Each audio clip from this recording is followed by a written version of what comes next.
Symbole d'excellence et d'authenticité, les vins de Bourgogne font la renommée d'un terroir d'exception reconnu dans le monde entier. La composition et la structure de ces paysages travaillés par l'homme sont le résultat de nombreux bouleversements géologiques souvent méconnus.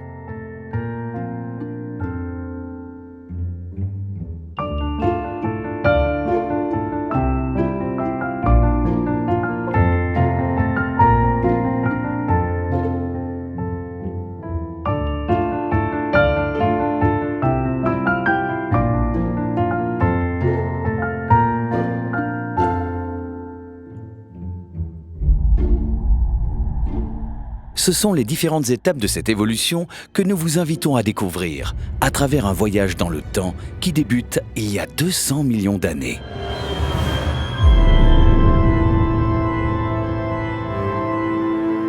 Imaginez la Terre à la période du Jurassique. Le territoire, qui deviendra plus tard celui de la France, est recouvert par une mer tropicale située sur les bords de l'océan Téthys.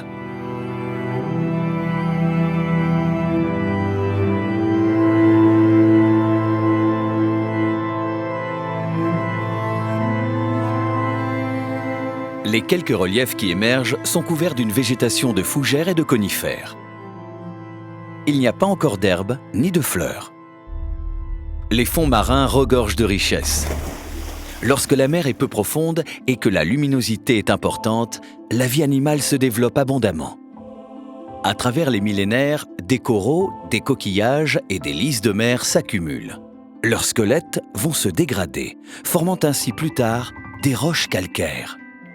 Des particules en suspension, des argiles et des limons en provenance des continents viennent alors se déposer au fond de l'eau.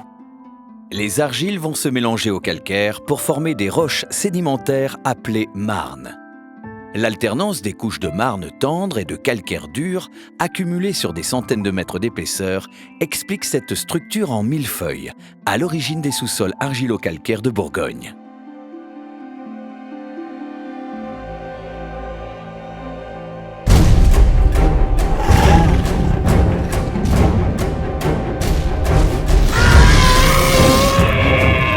Cette période de l'ère secondaire durera 60 millions d'années. La période suivante est marquée par l'extinction des dinosaures et le retrait de la mer. Elle annonce le début d'une ère nouvelle.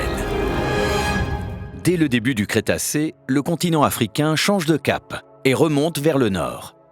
La dérive des continents se poursuit et notre région se retrouve au centre d'un mouvement qui aura des répercussions considérables sur l'ensemble de l'actuel territoire français. Un premier choc fait émerger les montagnes du sud de l'Europe. On assiste alors à la naissance des Pyrénées. La poussée va ensuite se relâcher et provoquer la formation de fossés d'effondrement. Au niveau de la Bourgogne, la plaine de la Saône commence à se définir, rapidement comblée par l'érosion. Plus à l'est, l'Italie, poussée par la plaque africaine, arrive comme un bulldozer. La plaque africaine, avec tout ce qu'elle pousse devant elle, provoque le soulèvement des Alpes. Le socle qui reposait sous la mer est dressé en altitude. Le Mont Blanc va alors prendre forme.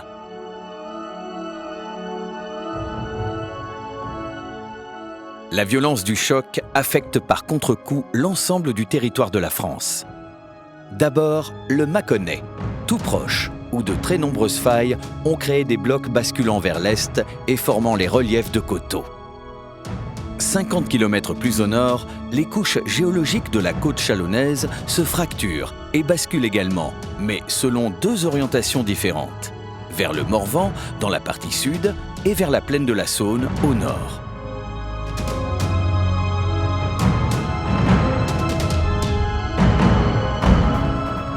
À l'emplacement de la Côte d'Or actuelle, la liaison entre les monts Bourguignon et la plaine de la Saône s'effectue sous la forme d'un vaste escalier descendant régulièrement d'ouest en est. La côte commence à apparaître entre le plateau des Hautes-Côtes et la plaine de la Saône. Chablis, plus éloigné des Alpes, n'a pas subi de phénomène de fracture. Le soulèvement de l'extrémité nord du Morvan provoque une simple inclinaison des couches sédimentaires jurassiques vers le centre du bassin parisien.